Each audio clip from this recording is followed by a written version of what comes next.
are seeing here is ISRO's primary rocket launch vehicle. So you can say this is the Polar Satellite Launch Vehicle, and it is the workhorse vehicle of ISRO. This was designed somewhere in the early 1990s, and since 1997 to 2017, continuously 38 missions of this rocket have been successful, which is a world record.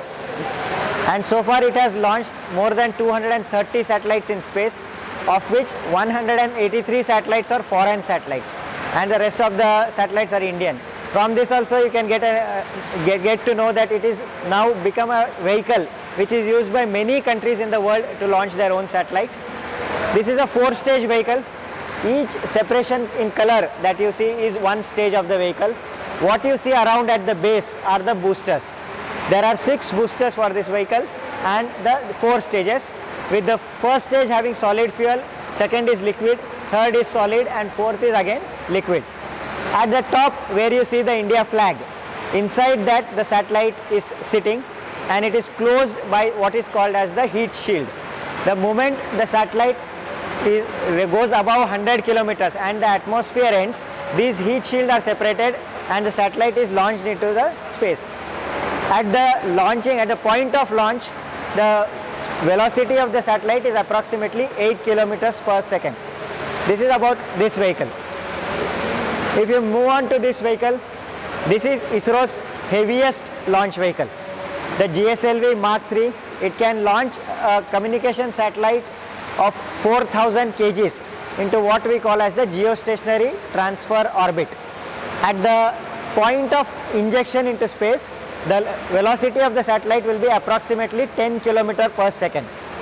This is just a 3-stage vehicle. The side 2 you can see are the boosters. They are the solid stage. The central one is a twin Vikas engine liquid stage, and the top stage is the cryogenic stage. The cryogenic stage has now been indigenously developed by our country, and the total weight of the vehicle at the time of launch is 640 tons. So 640,000 kgs is the total weight of this launch vehicle. So far we have done only few experimental flight using this launch vehicle, and the latest was on June 5th when we launched a satellite called as GSAT-19 into the orbit.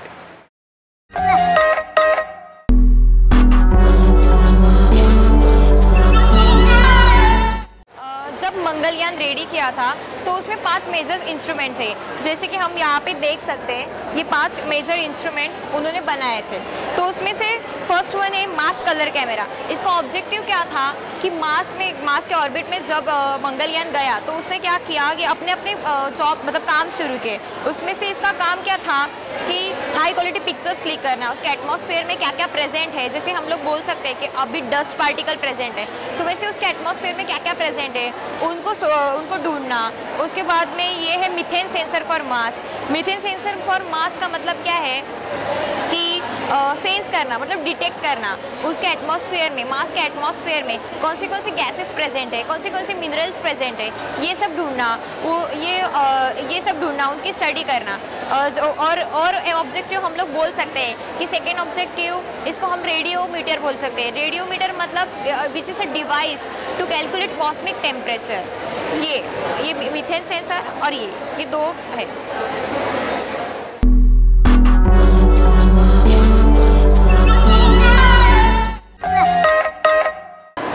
So this is a Mangalyaan.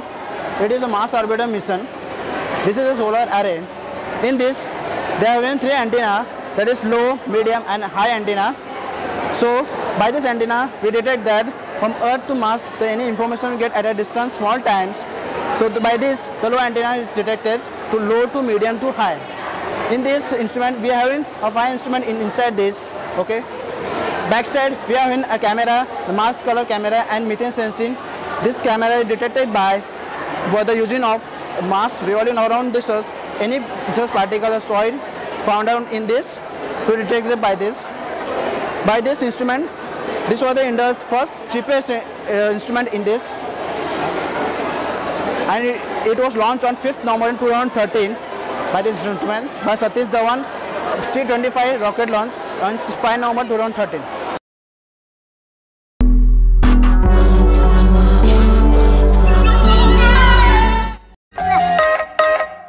This is one of the most important item being displayed in this exhibition, because small students, it's difficult for them to grasp the concept of an orbit, how the satellites revolves around the earth. So such a working model helps them to understand that concept better.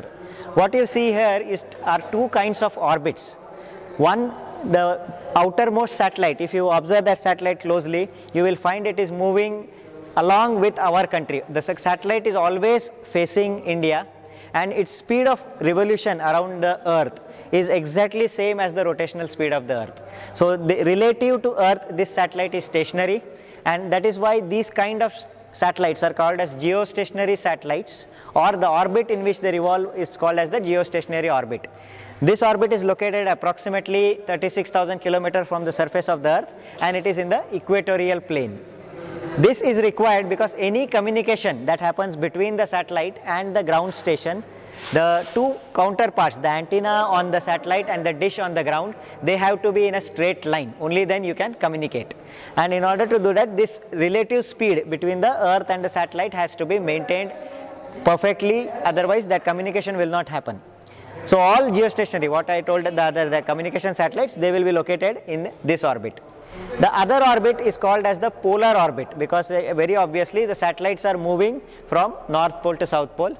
The height of this orbit varies from 400 kilometers to 1000 kilometers at the max. These satellites are called as remote sensing satellites, and their primary function is to get photograph of the Earth's surface. You can see the advantage of using the polar orbit for a remote sensing satellite. The primary instrument on a remote sensing satellite is a camera. So you can see any camera will have just a limited field of view. It cannot observe the entire earth. So let's consider a 100-kilometer field of view. That what this means is, in one pass the satellite will be covering 100 kilometers only. So as the satellite completes one orbit, one band of 100 kilometers is covered. But what happens is, by the time the satellite comes back to the same position, because of the west to east motion of the earth has slightly rotated, and the satellite does not see the same area. Like suppose for first time it went over Assam, during the second orbit it will go over Madhya Pradesh, third orbit it will go over Gujarat, fourth orbit it will shift to the African regions. So this is how it collects 100 kilometer band of data each time, and it completes after number of revolutions around the earth. It is able to scan the entire globe and provide a full globe image. Normally this takes between 7 days to 22 days to cover the entire globe.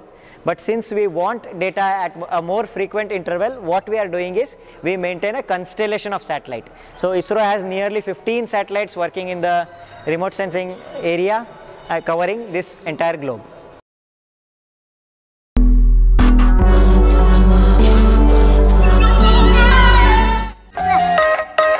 This model is called as the sounding rocket. It is also called as a research rocket because ये use होता है research करने के लिए. और हम इसे use क्यों करते हैं, क्योंकि जो ये बड़े बड़े लॉन्चेस है रॉकेट है, इससे पहले हम लोग इसको भेजते हैं ऊपर. इसको क्यों भेजते हैं, क्योंकि ये इंफॉर्मेशन लाने के लिए एटमॉस्फेयर कैसा है, क्लाइमेट कैसा है, कौन एक ज़्यादा है, हैवी रेनफॉल, इसका इंफॉर्मेशन लाने के लिए वो नीचे लाता है. फिर उसके बाद कि वो इन्फॉर्मेशन हमें कैसे मिलता है, आते वक्त एटमॉस्फेयर में वो बर्स्ट होता है, तो फिर कैसे इन्फॉर्मेशन हमें मिलेगा. तो वो जो इंस्ट्रूमेंट इसमें लोड किया रहता है, सैटेलाइट में जो इंस्ट्रूमेंट हम यूज़ करते हैं, उसके सहारे हमें इन्फॉर्मेशन मिलता है. और फिर हम फिर जो बड़े बड़े रॉकेट लॉन्च होते हैं उनको हम भेज सकते हैं ऊपर. और it is a instrument carrying rocket to make measurement and perform the scientific experiment during this sub orbital flight. Sounding rocket are 1 or 2 stage rocket because they are the solid propellant rocket and probing used for the some research. And sounding rocket are more advantage for some research because they are low cost. Sounding rockets are much simpler than the satellites because far fewer their interfaces to match much launches facilities because they are less elaborated. And experiment and rockets can be prepared in just few weeks because to take advantage for scientific target and opportunities. And it is they are used to carrying instrument. They are used to carrying instrument 50 to 100 kilometer above the surface of the earth. Sounding rocket take their name to which nautical term to sound, which means to take a measurement. ISRO test the sounding rocket to measure the atmosphere, and recent year have been firing this rocket to conduct the experiment and understand the monsoon. और हम लोग इसका benefit मतलब क्या है कि the launch of the first sounding rocket near the Thumba Thiruvananthapuram Kerala mark the beginning of the program Indian space research. यहाँ केरला में ये फर्स्ट लॉन्च किया गया है, डेट 21 नवंबर 1963। इसकी वजह से जो फॉरेनर है उनका वो लोग इंडिया में माइग्रेट हो रहे हैं। Kerala it is the best location in India.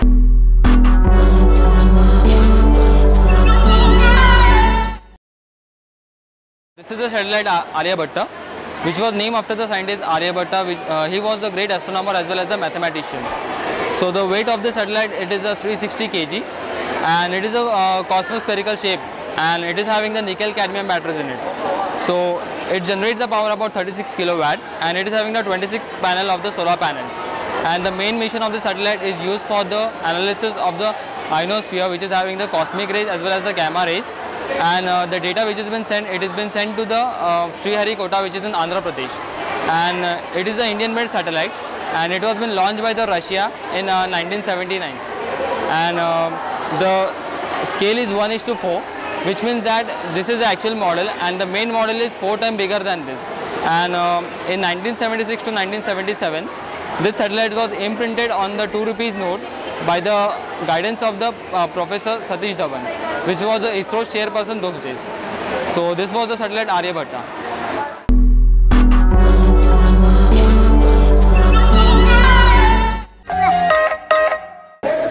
This is one class of satellite which we call as the communication satellites, and these are used for many kinds of communication application. You can see behind on this panel we have listed the application of these kinds of satellites. We have a very specialized program called as tele-education program, which we would run through a satellite called as EduSat, which is in the geostationary orbit, and through this program we broadcast educational programs to remote villages in our country, wherever there are not specialist teachers are not there, or good infrastructure is not there, like in remote villages or tribal areas or in island. We are conducting this program, and interestingly you can note that this was also the first program that ISRO did. When ISRO was being in its formative years, the first major space program that ISRO did was tele-education under the title of Satellite Instructional Television Experiment. This was run for 6 years, and on one day we had broadcast educational program to 2400 different villages. This was done before ISRO had designed any satellite. So we had taken a satellite called as ATS-6 from the US, and we demonstrated the capability of using the satellite for the benefit of the common man of the country. So once this educational program was in place, we were able to develop a series of satellites which can be used for similar applications, and that is the communication satellite established in 1981. These are continuous missions, so as the life of one satellite is nearing its over, we send another satellite in space. Telemedicine is again a very common example, wherein specialist doctors are sitting in one place in a hospital and they give medicinal information to various villages at a time. So at the village there will be one technician along with the local doctor and a dish. They will have a receiver terminal, and they will be receiving the messages, the broadcast. This is a two-way communication where the patients in the villages can interact with the specialist doctors sitting in the specialist hospitals in the city area. Like we have Narayan Rudayalaya in Bangalore. They conduct these programs every fortnight. We have Shalby Hospital in Ahmedabad that is also conducting this program every fortnight. So these are some of the special applications of such kind of satellites. Otherwise the general common application is DTH. We have all the DTH are through this satellite, weather forecasting, whatever that India map and clouds map that you see that are through these satellites. So these are some of the application. We have village resource center running all the meteorological data, whatever you receive, temperature, pressure, humidity, those are through this satellite. If you look at the satellite, it has some various parts. Even in this satellite you can see it. So this is the face which faces the earth. So here we have a camera and a dish which will be sending the information down to the ground. We have a solar panel which powers all the electronic equipment that are there inside the satellite. The center of the satellite is the fuel tank, which is connected to the primary motor of the satellite. This is used to maintain the orbit of the satellite and take the satellite from the geostationary transfer orbit to its final orbit. All these small cubes that you see at the corner, they are all small motors or called as micro thrusters, and they are also used to make small corrections in the satellite.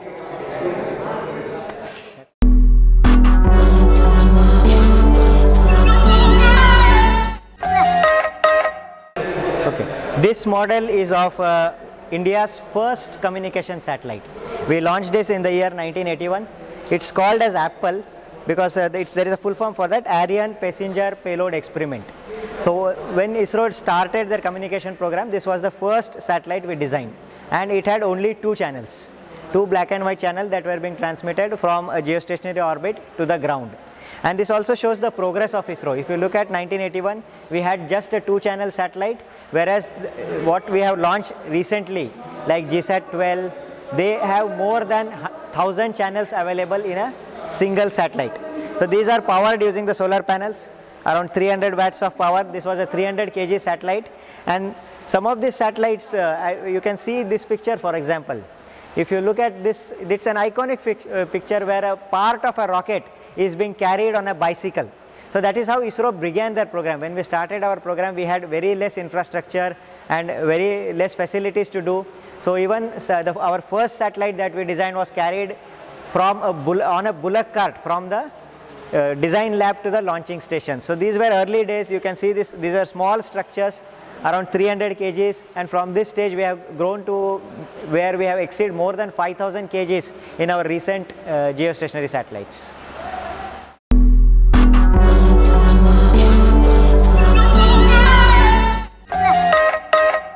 This model is of resource sat, and as the name suggests, it is meant for studying the natural resources of Earth's surface. It has various cameras on it. This is one camera called as AWIPS. This is another camera called as LIS3, and this is a camera called as LIS4. So combining the data of these 3 cameras, we are able to study all the natural resources of our country. So there are many applications using this satellite: water resource management, agricultural forecasting, how our forest cover is varying, how our coastal areas are varying. Most of these are we have depicted in each of the panels in subsequent sections. These are repeat missions, where before the end of the life of one satellite, we are improving on its instrumentation and sending the second resource sat in place. We already have resource sat 2, resource sat 2A that are functioning in space covering this area. Here you can see the various parts of the satellite very clearly. So as I said, these 3 are the cameras. The cameras are the primary instrument of this satellite. These 2, what you see at the corner with the small cone, are the specific star sensors for the satellite. Using these 2 cameras, we will be able to know where the satellite is located at this given instant. What you see, the small cones, what you are seeing, are called as micro thrusters. They are used for maintaining the orbit of the satellite. These 2 are the solar panels. At the center, whatever tube you are seeing, that is where the primary fuel of the satellite is located.